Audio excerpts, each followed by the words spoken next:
Welcome to the Freddie Kissoon Show. Bring it! Let me ask you this question.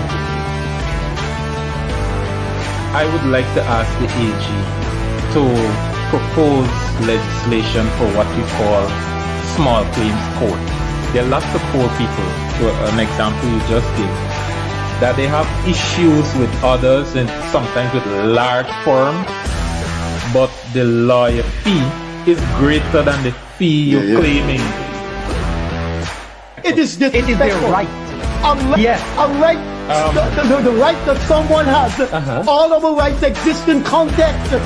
What is the context of a second medical opinion? Because you're disrespecting the process. No. Jesus, this is common sense, man.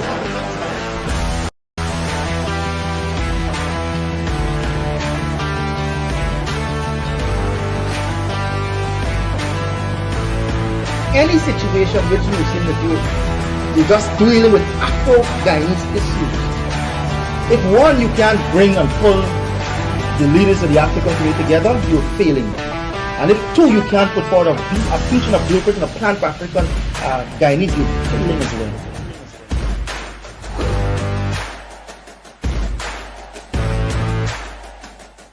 Pleasant Monday evening to you. We begin the week with Stanley Ming. Stanley Ming needs no introduction, one of the enduring names in Guyana's entrepreneurship. But if you read the papers and look at the television programs and social media, the past 10, 15, 20 years, 25 years, you will see the name of the political party is PNC/Reform. One of the persons responsible for that R next to the PNC's name is Stanley Ming. He was the founder of that attachment or that alliance with the PNC called Reform. So today it goes as PNC Reform. And the man sitting next to us is the man who was responsible for the reform component of the PNC. Stanley, it's always good to meet you. You're a very pleasant person, and I can say this with authority because I know you, and I know you're a very pleasant, modest person. Do you know one of the upcoming politicians from the ruling party? On television many times. Okay, let's start with Leonard since he don't know you. Mr. Ming, welcome again. And your name a few years back used to be ubiquitous in our politics, as Freddie mentioned. You're one of the founders of the reform component of the PNC. I want to ask you just one question on that, but it has two parts. Who and what persuaded you to be part of that component and participate in politics when you were known prior to that as a business person, and you were known for, your exploits in business? What led you? Let me give you a précis of what transpired. I remember very clearly in 1990, there was a woman by the name of Mrs.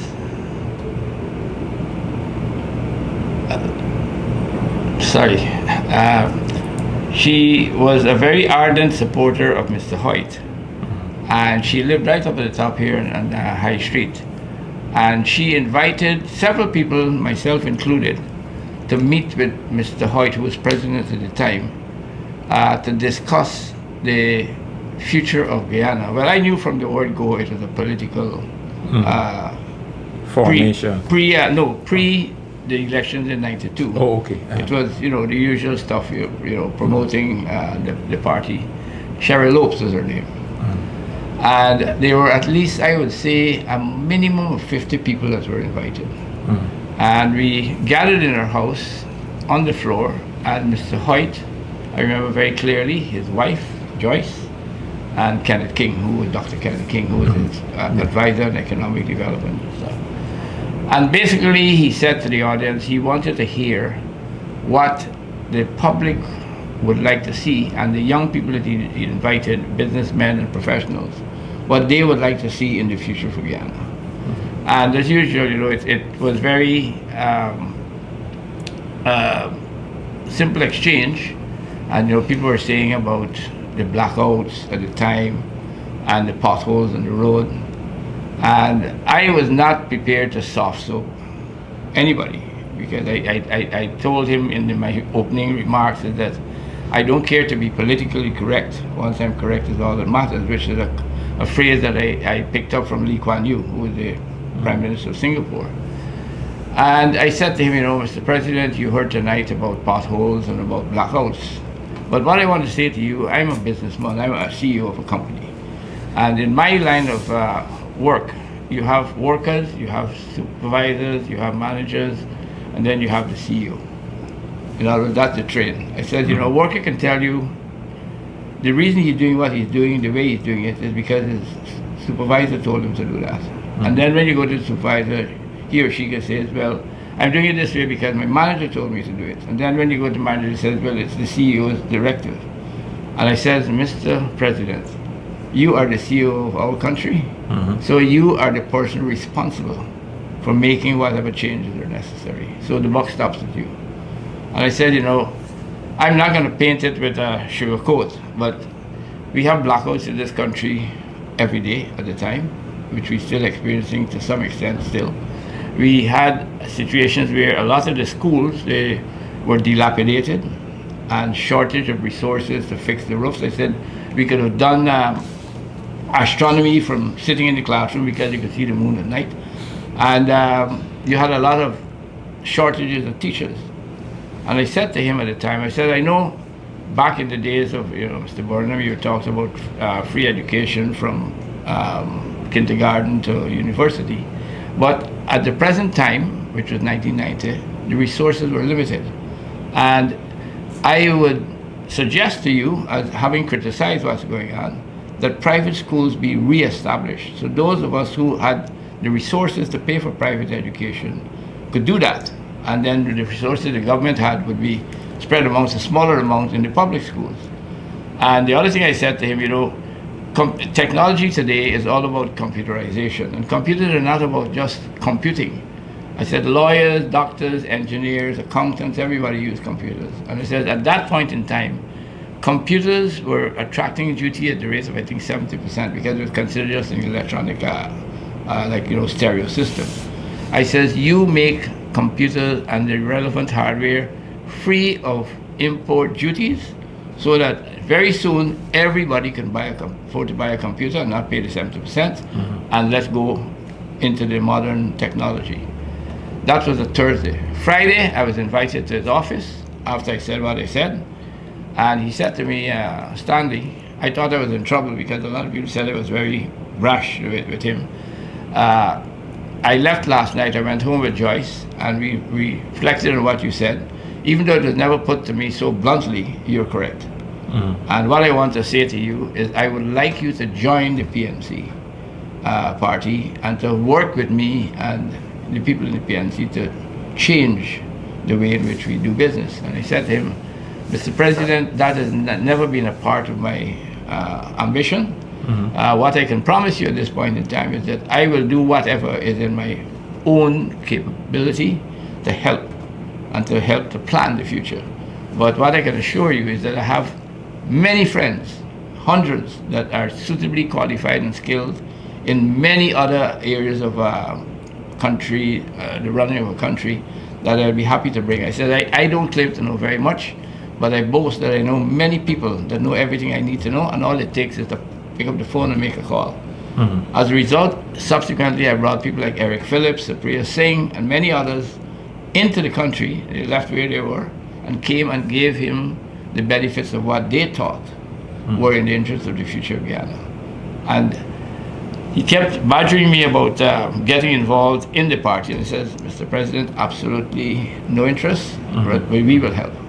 Right now, many years subsequently after he was voted out in 92, in 1991, before the 2001 election, he turned to me one day. We were chatting. I used to go out of town with him and relax out of Guyana. And he said, Stanley, one of the problems people like you have is that you're selfish. You can bring stuff to the table, but you don't want to make the sacrifice. And but he played on me. I knew it was, trying to play on my conscience and stuff. And I said to him, Mr. Hoyt, let me tell you something. One of the reasons I don't want to be involved in politics in your party is because politics in the context of countries like Guyana have a lot of very insecure and jealous people. So if I got in there and I was close to you, a lot of people in the PNC would think I am going to be taking their position. So I said, I don't want to have anything like that. I said, what I'm prepared to do, if you think it will help, I will form a group outside of the PNC. And that is how people like Eric and Supriya Singh and George Norton and Mr. Khan, not Khan, no, Jerome. Jerome Jerome Khan. Khan. Right, Okay. and George Norton and several others that were, business and professionals. They came together and said, Stanley, you lead the group, and for the purpose of elections, we will go with the PNC. Because we'd asked other political groups, but they were not interested, and the PNC were interested in us being a part. And that's the beginning of reform. That's how it came about. Interesting. As we go along, if you can remember the name of the lady who invited you for He this. mentioned it. Yes, I just mentioned it. Lopes. Sherry from the- Lopes. From the famous Lopes family? Right up the road here. Yeah. Okay, yeah. Now, looking back at those days, you felt that you made a contribution to the business vision, the entrepreneurial vision that the government of the day had. Well, what Mr. Hoyt said to us as a group back in 1994, after he lost the elections, you guys have a lot of good ideas. Why don't you put it into a conceptual document, which we did. And that, Freddie, because you spoke about it many times, Guyana 21 plan, which was what we envisioned should happen as Guyana approached the 21st century. This was 1996. And we delivered that presentation in 1996. In fact, I just pulled it out the other day, and there's a book which was written by Peter Ramsaru that has almost the entire thing in it. And what it was basically what was logical. I tell people Guyana was studied ad nauseum from the 50s, before we became independent, by many different consultancies. And as a result, there are all these studies. In fact, Freddie, now that you mentioned that, I knew you would have brought this up, but look, there is a publication here that says Studies and Analysis of the Transportation Sector in Guyana, 1960 to 1997. And if you were 1960. 1960 to 1997, this is not That would involve the Del Conte. this, Freddie, is not the studies. This is a list of the studies. This is a study of all the studies, right? So, and in there, it has everything to do with the development of Guyana in terms of transportation. And if you open it, Freddie, at the front cover, let me just read it quickly for the benefit of the viewing public. You don't have a second copy. No. The government has several copies. This is just a copy I got because it was done by the UN. And it says here, table of contents, forward, introduction, category A, roads and bridges, waterways, ports, harbors, domestic airports, internal airports, railways, transportation reviews, and an assessment of needs, challenges, and opportunities, all documented here in great detail. And this is still valid today, but what has happened, most of these were misplaced over the years. And the UN had presented that with the support of Mr. Alsop, who was one of the chief engineers in Guyana. And it's still valid today. And another report that I think, Freddie, you must be aware of is this one here. Highway approaches to Georgetown and New Amsterdam. This was done, if you look here, 1970. And I can show the public, when we did Guyana 21, it wasn't that Stanley Ming came up with any idea. I wouldn't take credit for that.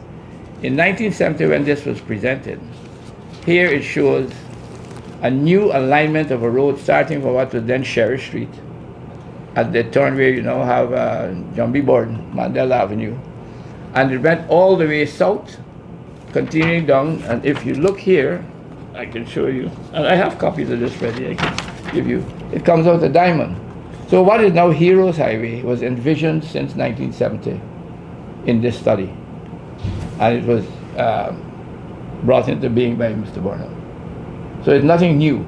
It's just that it was never done, right? And I tell people that passageway through the shopping center in South was left there specifically back then, Shopping so that plaza. when the road was built, it will go through there. It's not something that was created recently.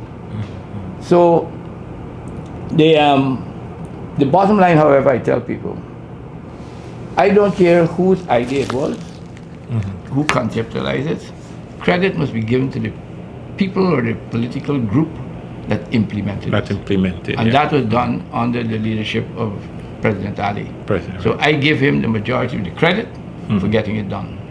You know, he didn't say, well, you know, this is a PNC idea or it happened under the PNC. That doesn't matter, Right. right? It was implemented under the presidency of Irfan Ali. The same thing about the bridge. We talked about the new bridge back in 1996, and he made it happen. Yeah. I like that you said that. I can't remember who had the saying, but I read a gentleman, he walked through the cemetery and he was saying, look, you see thousands of tombs.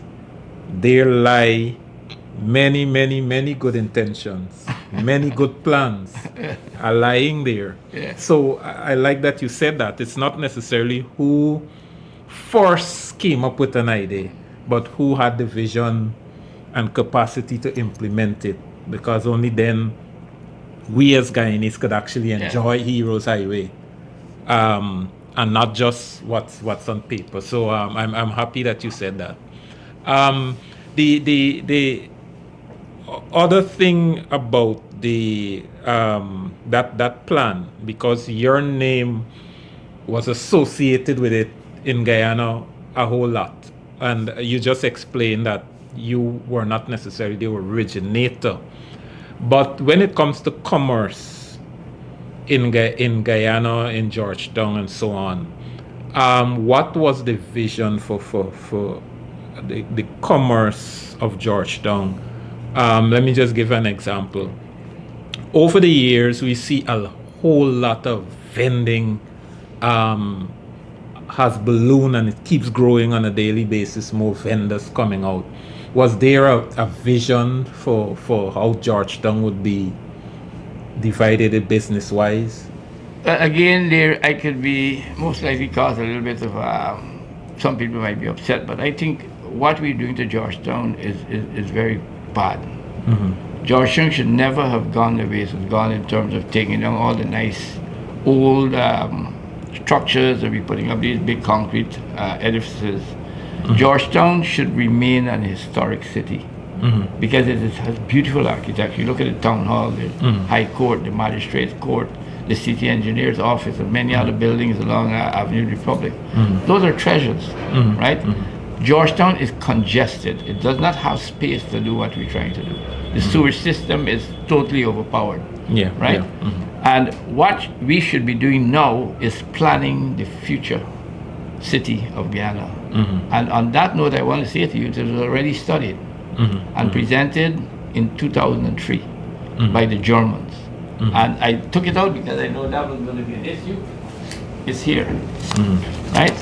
And in that document, which I can show to the public, I'll turn it around and show it to everybody. This is an area in green, which is at the confluence of the Essequibo, Cuyuni, and the Mazaruni River. And this area here that they have envisioned to be the new city for the future by the German government is the size of Trinidad, right? It's 1,300 square miles. You know, Guyana has 83,000. This is 1,300. And if you were to take Georgetown, Linden, New Amsterdam, Corriverton, everything, bunch it together and put it in here, it would only occupy the top piece, like a middle index finger, is all it will take. So you're talking about at least 20 times the size of all the populated areas right now. And if you were to look... And that would have been in Region 7? Region 7 and a part of Region 3, yes. And Region 10. Oh, okay. 7, okay. 10, and 3. Oh, okay. Right? And if you go now further, they showed you exactly, you know, where it encompassed. You know, Bartica there, Landabali, Mobalisa, Aichuni, Rockstone. And then they went as far as showing you exactly what we should do where in terms of the layout of the town. Let me just find it quickly so I can show the public.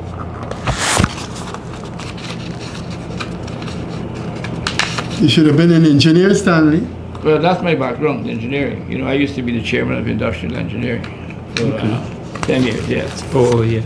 And this here, it shows you the whole layout, where to put the hospital, the health center, the business school, secondary school, primary school, everything. All laid out very neatly there. This was presented to us in 2003. Now, let me tell you what are the big assets of this. Apart from being 1,300 square miles, which is the size of Trinidad, it has the Essequibo Cuyuni Mazaruni River. Yeah. Bartica gets its water from a pipe that's right there on the Essequibo River, sucks that water up and treats it and pumps to all the household. They don't have any wells, right? You know the size of the Essequibo River, right? It's the sixth largest, I think, in the world. And then you got the Mazaruni and the Cuyuni. If we do not pollute those rivers, and we were to put a 3-foot diameter pipe, and to bring that up, treat it and pipe it to the whole of Guyana, we wouldn't need any wells, right? And the same thing goes for forestry products. Most of the lumber that we use now in Guyana comes from the areas surrounding here. So you got the wood, you got the water, then you have the sand in the river that has been washed down over the years. Is superior in quality to the white sand. It uses 40% less cement than white sand, and you get stronger concrete. So you have all the major ingredients there to build a new modern city, and all of it is way above sea level. In some cases over 100 feet above sea level. So if we develop this in the future of this of Guyana, all our people will be way above the flood zone. Right? So this is something that we need to embrace, and I tell people we have to stop this nonsense about looking back. You know, who did this, who did that. Yeah. You know, if you and I, when we leave here now, and we go in the car, and we drive down High Street, and we keep looking in the rearview mirror, we have a head-on crash. We can get hurt. So let me stop looking back, and let me look to the future. And in fact, they got so much space there for housing and all kinds of things when you look at it. Yeah. People, every Guyanese can have not an acre, acres.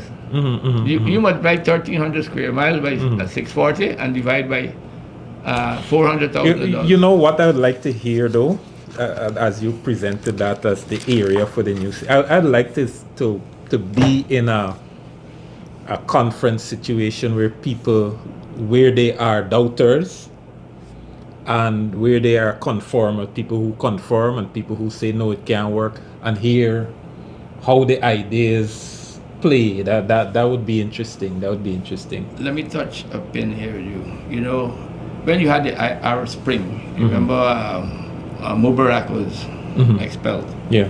And the new people that came in, they tried to make a difference.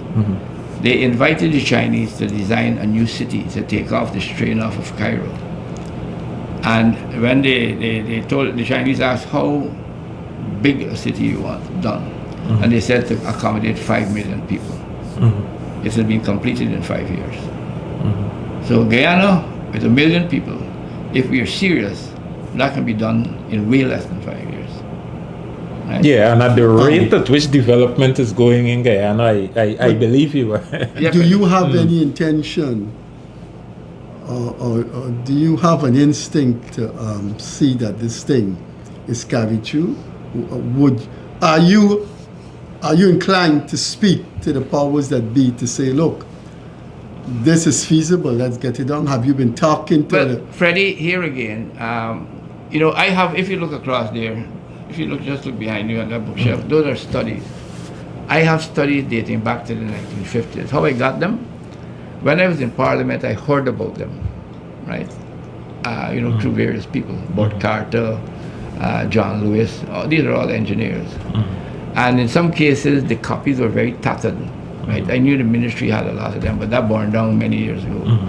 I flew to Texas at my own expense, got copies of the studies, brought them back, made copies in Guyana, gave it to, I remember very clearly, Sam Hines, at the time Tony Chevere, Mr. Hoyt, everybody who I knew could influence the process, right? When Tony Chevere got up in Parliament, you can ask him, and talked about realigning the road from going to Mahaika, from Unity, right? I said, Tony, we don't need to do another study. It's done since 1970. You showed him. I gave him the copy. I said, Tony, just get it done. And that's what he did. That realignment of the road to Mahaika and beyond was out of this study, the Barton Brinkerhoff study, right? So I tell people, we don't need to study Guyana anymore. What we need to do is to get them out and start to implement them, right? I mean, look, for instance, the bridge. I talked about building that new bridge across the Demerara River since 1996, right? It's been done now. But let me tell you, based on what the president has planned for Region 3, which is on cue, what he's planning for Region 3 is very much in order. You know, with the port for the processing of food for exports and the expansion of the agriculture, that's the place to do it. People don't know, but the agricultural production in Region 3 is about 50% of all of Guyana. And when you can buy banana up there for $50 a pound, we paying $250 a pound in Georgetown. And that's why you put in these farmers markets, because there's too many middlemen, right? Now, if you develop that area with the current rate of traffic, this new bridge will be overpowered before the next election. By 2029, we need a new bridge, a new other 4-lane bridge. And if we are serious, and I'm no expert, but I deal with simple logic. You know, I tell people, I don't have a big initial behind my name. I got 2 initials, Cyril, Stanley Ming, CS. And the CS is common sense. So so my thing is, if you look at what's happening in Guyana, we're talking now about a road from Letem to Linden. And then you got to bring whatever it is coming from there somewhere out towards the sea, because you want to export it to wherever, right? Now, there are a couple of options. You can take it from Korpakari to the Berbice, if you build a new highway. You can take it again from Rockstone, and you come out along the east bank of the Essequibo to Parika, right? Or you can start to bring it down through the existing Linden Highway, which is being resurfaced and strengthened, down towards Soosdijk. But don't make the mistake and bring it from Soosdijk down to Georgetown. That will be a catastrophe. At Soosdijk, where the highway comes from south, it turns left and comes west down to Soosdijk, you can take an elevated road off to the left, use the third island as a support for a clear span bridge, which is very narrow. It's less than 500 feet. And the rest of it will be supported to go over to the west bank. You build a bridge there, and then continue that highway on the other side, down on the west bank to the gas to shore project, and then on to the mouth of the Demerara River on the western side, where TriStar is now building a new port, and we got it made. And we also take a road from there straight across towards Goshen, which is opposite Bartica. That will open up Guyana like you can't believe. Well, I heard the president mention that road from Parika to Goshen. I forget it was the name of the road they called it. Right. From Parika to Goshen, I heard him mention that. And I also heard him...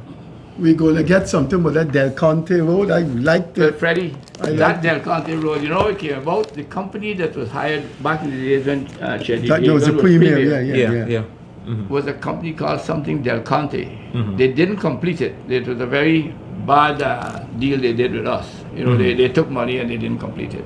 That's how it became the Del Conte Road. But let me show you something, Freddie, because you're a man that has a memory like an elephant. The study of that road and its alignment is in this document, which was resurveyed in 1997. Stanley, I hope all these stuff is put in the University of Guyana Library. Well, Freddie, I did better than that. Every government that I know since I got involved in politics, I've given copies. President Ali asked for a copy of this one, the German study, right? A couple of years ago, just after he got in. I don't sit on data. So when this doesn't do me any good, right? What I want is people who are in the position to make this happen to do it. Right? I don't sit down on information. I give everybody copies of whatever they want. When David Patterson was minister, I anything, because I tell people, knowledge unless shared, Yeah. whether it is in school or this, has no value. If I sit down on this and do nothing, what does forget? Exactly. Yeah. I need to give this, which I've done. I've never refused. Instant, when the current president asks for this study or that study, instant, chief, right away. Right?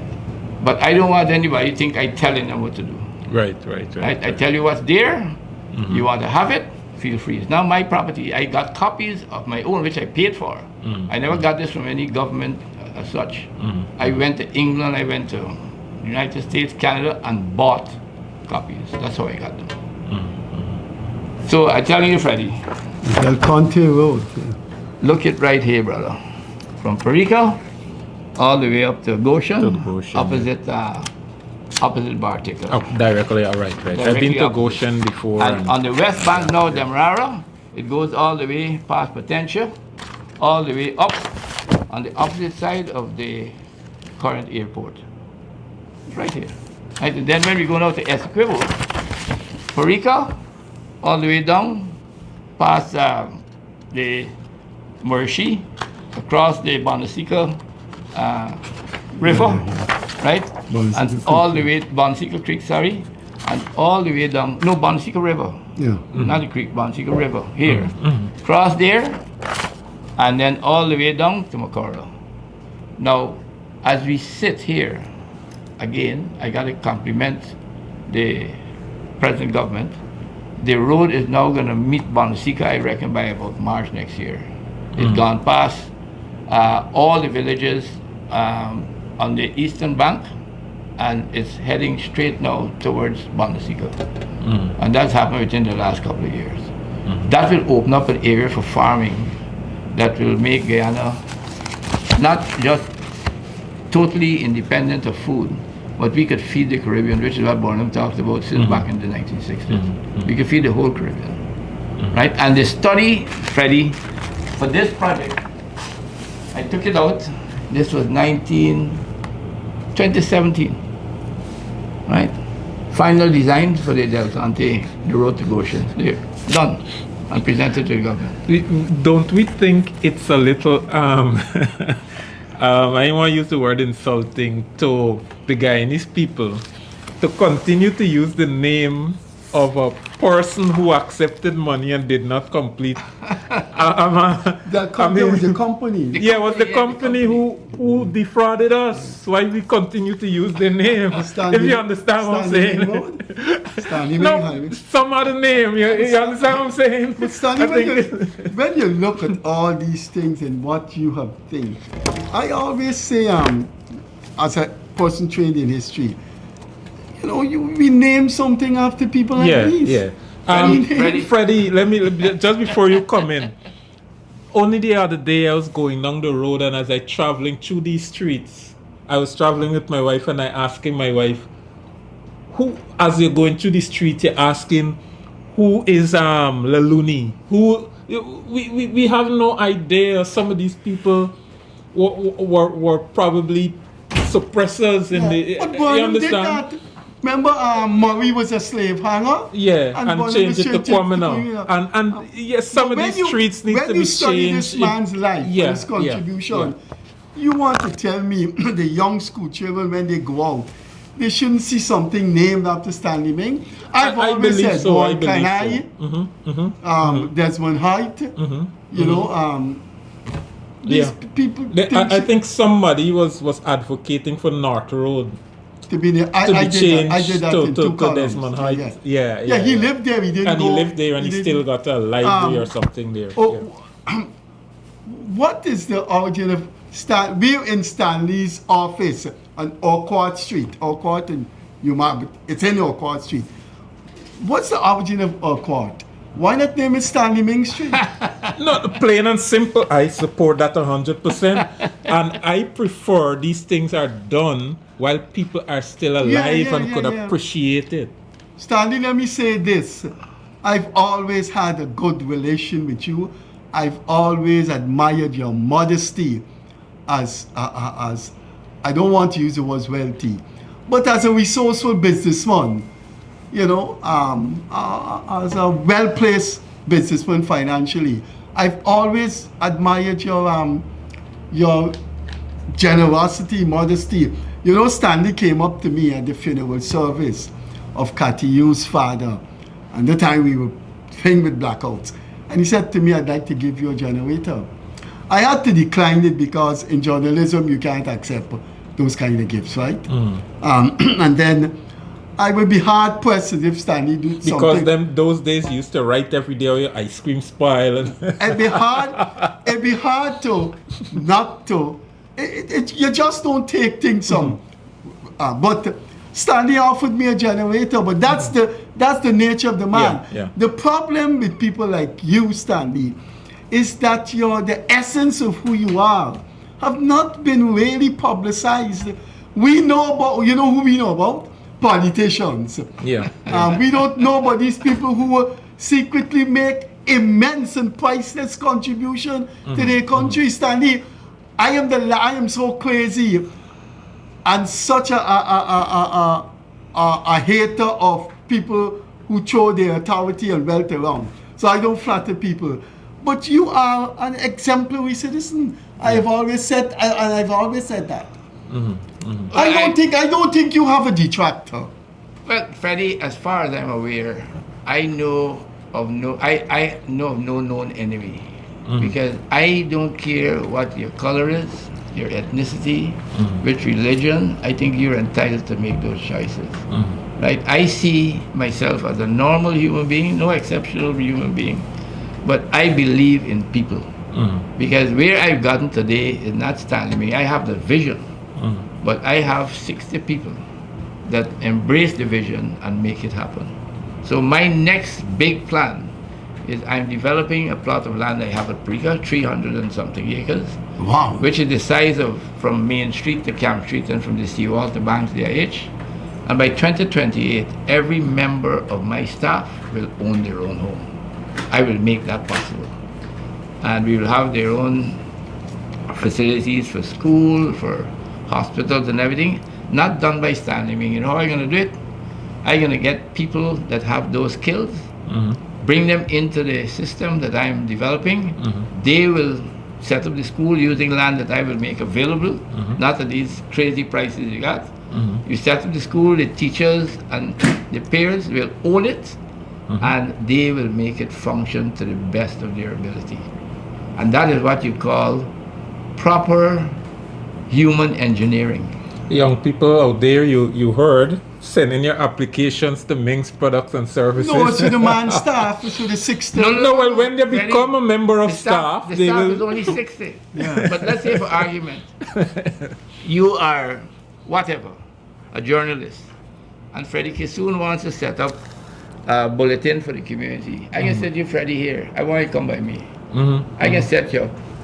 You can have an office in one of the commercial areas.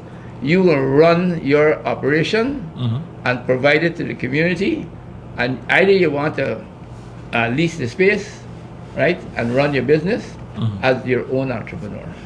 I will bring everybody into the system. This man has a lot to.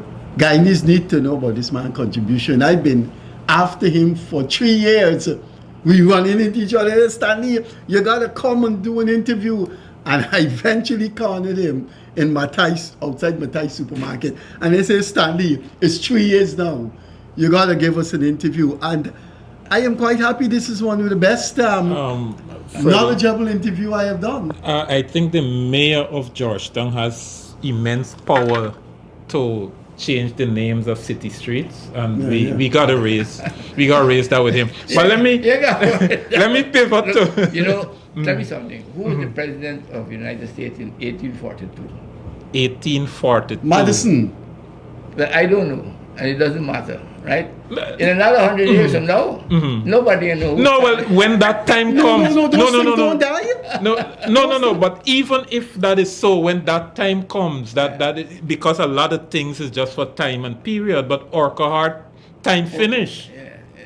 Urquhart, or however you pronounce the name of the street, his time is gone. Whatever contribution he made, the society is thankful. No, we have. But you don't have to. You don't have to compete with Urquhart. There's so many other places that you could. No, understood, but I'm just For making example, a point. It may not be the name of a street. You can have a competitive scholarship in engineering or in business management in his name. Yeah. I'll ask Stanley now to explain to viewers his origin. Do you know what my wife told me? My wife told me when she was a little girl. My wife's parents had a supermarket at Louisville. Stanley them used to sell machines, long ago before computer. They had this machine. Oh, yeah. This is a big, cash. Stanley, tell us about your origins.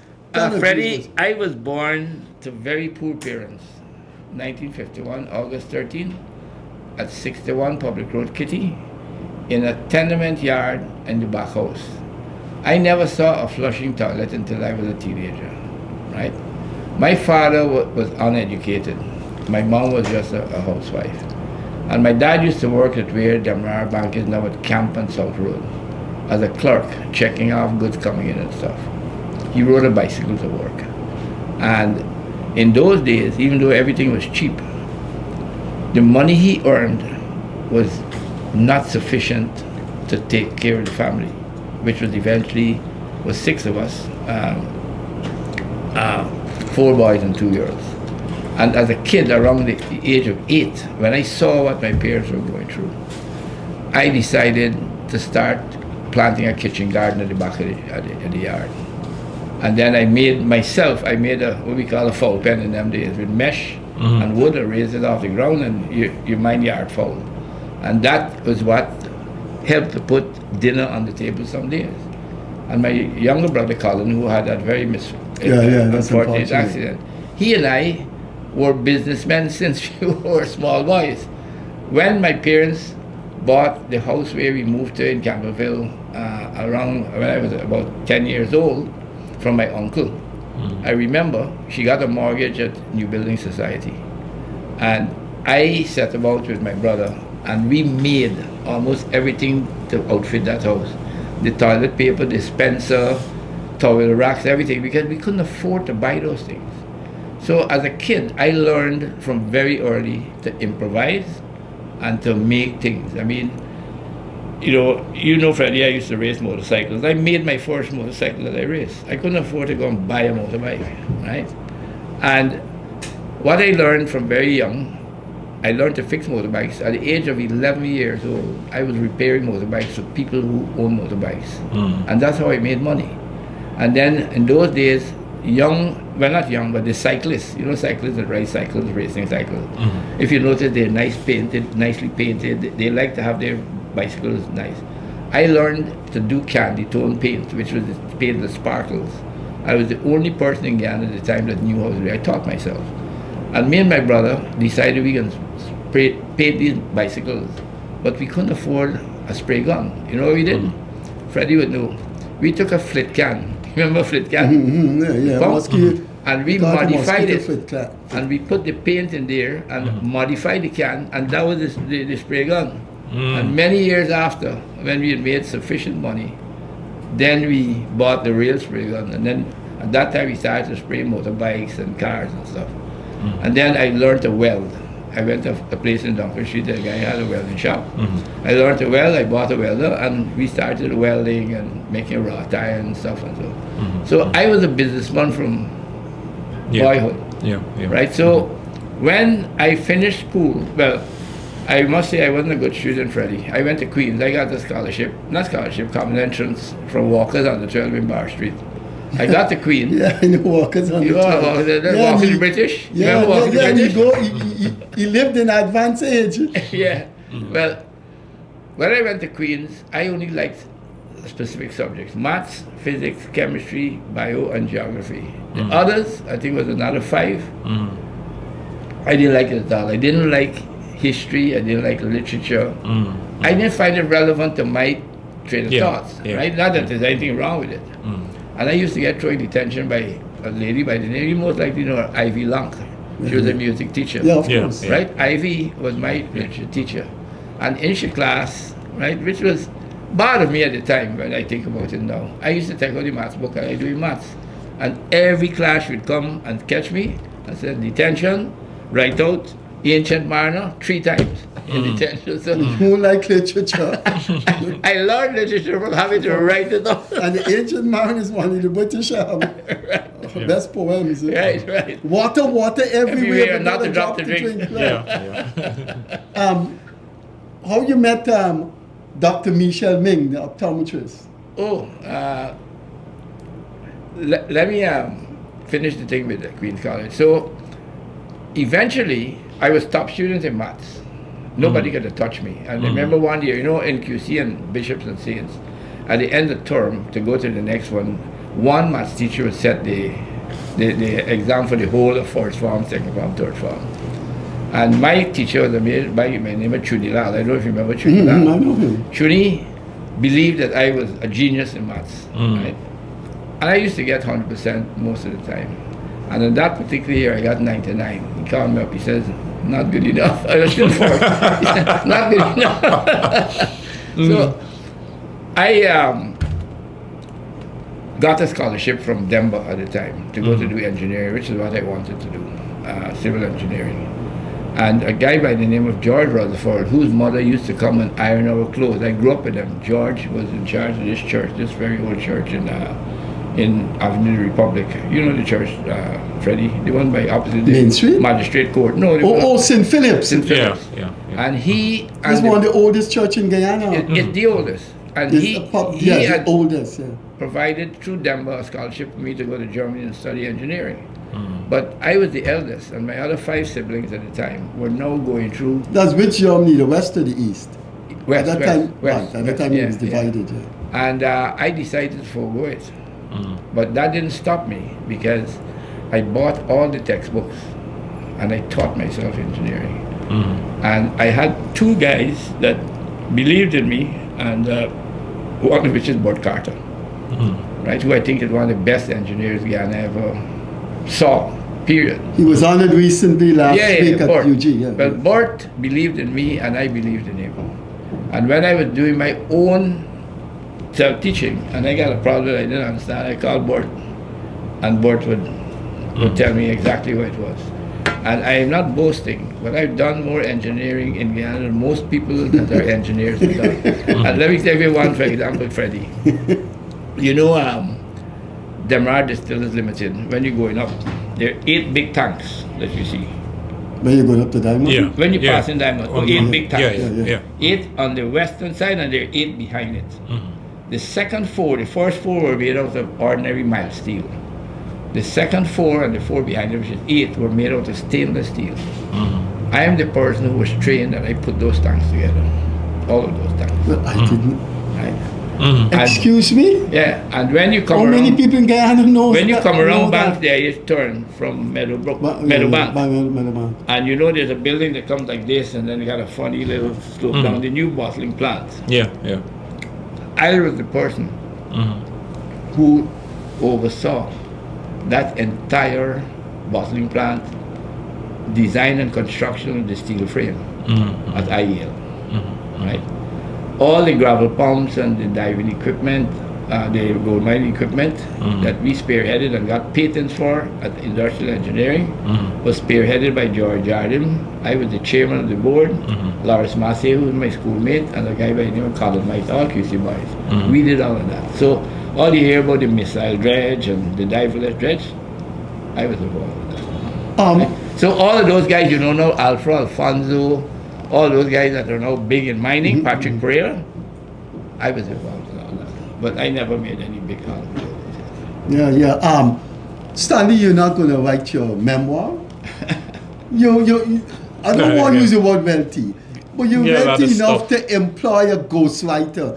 Kis Nascimento has finished the first draft, and he's employed an academic ghostwriter to do it. I've got a Guyanese that is just started to do that, Fred. Maybe I'll ask her to interview you, so you can give us a fill-in. No, when he's ready to write he can interview me. Okay. We never... It's a woman. Yeah, a woman. Well, I would tell her about my impressions of you, how I felt about you. You're one of the persons that during the political times in which I shared a different political viewpoint to you, we've never had an uneasy moment. But Freddie, Never. That's one of the things that as a nation we really got to grapple with as quickly as possible. You are entitled to your views. If everybody was like me, it would be a boring place. Yeah. Right? Freddie Kissoon has to be Freddie. You need to be you. But you know what we need to do? When we sit down and we want to discuss what's the best fluid to drink, and you say rum, Freddie said coconut water, and I say ordinary water. At the end of the discussion, we must agree to disagree, but not hold anything against each other. But I don't want this moment to move. You'll be doing your memoir shortly. Yes, somebody Started. It started. Yeah. I'll tell them to talk. Yeah, I will give them an interview, of course, of my impressions of you. Yeah. You've always been a businessman, a very modest man in politics and in business. But again, Freddie, I mean, I've lived, but I never met Burnham. But I used to read all of his stuff and listen to it. I mean, he was an artist, Yeah. And I think you remember, I told somebody the other night, when he fell foul of the Americans was when he held a rally at the Square of the Revolution. This was in the days of when we were getting flour from PL 480. We were getting wheat and they were grinding it and selling it, and the money was used to invest in infrastructure. And he got up there, because I can't remember the story with him and the US and IMF, but he says, I don't know them international mother effers, and that was the end of The Square PL Revolution. 480. Now, Burnham never banned flour. What happened, the wheat stopped coming, right? And he made several attempts to get it from various other places, which he subsequently succeeded with the help of Mrs. Gandhi and India. But that's another different story. Kit knows that whole story. Flour was never banned in Guyana. And I remember one year when Hoyt became president. I remember Hoyt lifted this thing about foreign currency and flour not being banned and stuff like that. And I was in a flight coming from Miami, and to my left at the window seat was an Indian woman who was living in the States, who had migrated years before. And she goes and comes to visit her family. So we were sitting there, and I always chat with whoever I sit next to, to learn about people. And I asked her, why are you going back to Guyana? She said, I got my children there and in Guyana, and they got business, very good business. So I said, what do they do? They said, they bring contraband from Suriname. So I told her, Freddie, and I said, I got good news for you. Mr. Hoyt very soon will announce The reintroduction. no more ban on flour. She said, you're not making a joke? I said, yes, he can blood flour. He said, we got kill him. Right? No, because I said, why? She said, because my son get good money from the business. because I grew up in quarantine, Yes, and right? I grew up in quarantine, and I knew that Crabwood Creek, for example, was a squatting area, and people just start balloon with riches because of coming across that border. Guyanese, I tell people, Guyanese are, and not because I'm Guyanese, are one of the most, what's the right word, will survive. Excuse me, is that your son over there? That's my son, yeah. Could you step across here a minute, please? Yeah. Just let the viewers see the new CEO of Ming Company. Could you join us, man? Freddie, he's the one that put Guyana on the map in car racing. He was the Formula 4 champion. This is he's the only son. Yeah, the Formula 4. Really? Yeah. Look him up there. Come up a little bit more. Man looks simple like his father, man. He put Guyana on the map in 2018, went in front of 140,000 people in Mexico City. Okay. And the people that he beat were 2 Mexicans in Mexico. So how you say you ain't got an enemy? Sorry? How you say you got an enemy? Now people must still remember your son beat them. No, let me tell you something. I was surprised. I wasn't there. John was there, the CEO of the company. I couldn't go at the time. But John said when he crossed the flag, he passed the guy on the last corner to bring forth. And he said the crowd rose up to salute him. The Mexican crowd. Yeah. And I tell people, and that's where you can see a difference in maturity of people. The person who was the manager and the owner of the team that he enrolled in was the former general of the Air Force in Mexico that flew the presidents of Mexico. And he took, after Calvin, he was more concerned about his safety than I was. And not that I wasn't concerned, but I wasn't scared because I used to race motorbikes professionally. But he adopted my son like if it was his son. And when we arrived in Mexico City to go wherever, he sent his personal vehicle with the security and the driver. He treated us like royalty. And, you know, it just shows you how some people are sophisticated. I mean, I knew Freddie from many years. I don't care if Freddie voted for PPP, APNU, whoever. That's nothing to do with me. Me and he got a good relation. I would not allow any politics to get between me. No, we've never. Right. I always mention. I don't care. We got 3 minutes to go, so I want to ask him some awkward questions. Who you think you resemble, your mother or your father? Both. Clever answer. So what name me 2 traits in your father that you want to have? You're pretty young. You look like you 29. You look younger than 29. Yeah. Name me 2 traits from your father that you want to take with you as you get into your 30s, your 40s, into your advanced life. I mean, I don't know if this is one I want to take, but I know it's one I have. Is the adrenaline, the risk taker, the craziness. Yeah. I do know I get that from him for sure. In terms of his qualities that I do like, is the mathematical side of it, because I'm also a civil engineer, studied abroad, so the pretty analytical thinking is something I want to have moving forward, and being able to remain calm under pressure and be able to make the right decisions without jumping to any conclusions. So I think that's a good trait. Well, I can tell you one of the right decisions you have made to serve your country. I know you're now chairman of the board of your father's company, and will this country be seeing you staying for some time? Yeah, I mean, absolutely. I was born and raised here. I studied abroad for university, but I'm back now, and I look to work alongside everyone here in Guyana. The company he's built, and instead of rewriting a legacy, it's just carrying it on, moving forward.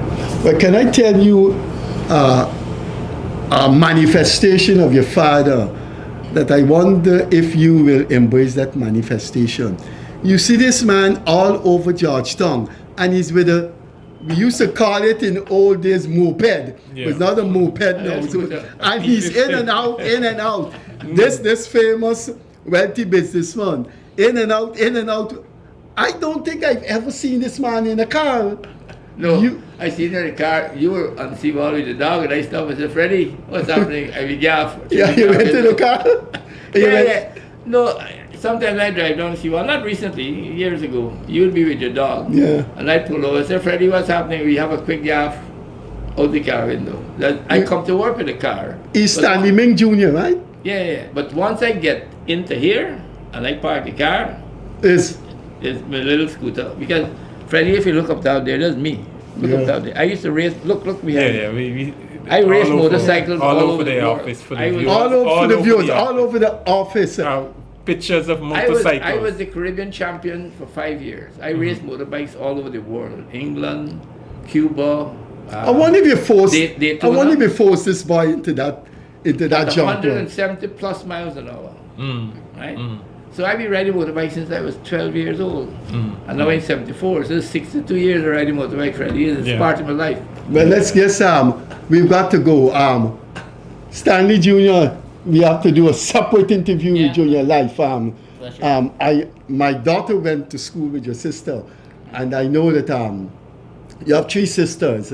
I think all 3 are married, right? No, 2 are married. 2 are married. Right. And one is an optometrist like a mom. Yeah. The other one is a cosmetologist. She fixes up all the fancy ladies Right. in Hollywood. And the other one is? A pilot, and a commercial pilot, and an instructor. And now he is an engineer. He's a civil engineer. So we will leave on this note. Marriage coming up? Not anytime soon, I don't think. But I hope he follows his father in that. I got married at the age of 36.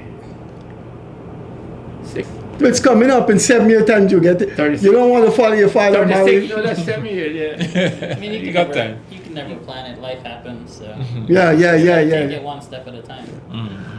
Thanks for being with us. We were coming to you from the office on Uquart Street of the famous Stanley Ming. And if our cameras could have panned, we'd show you all the achievement of Stanley having in office. But one of his biggest achievements sit right next to him, named after him, and the present chairman of his company. We were doing an interview. This is one of the interviews that I really enjoyed because of what I've learned from people who have made a contribution to Guyana. Thanks for being with us. We will see you on Wednesday. Take care.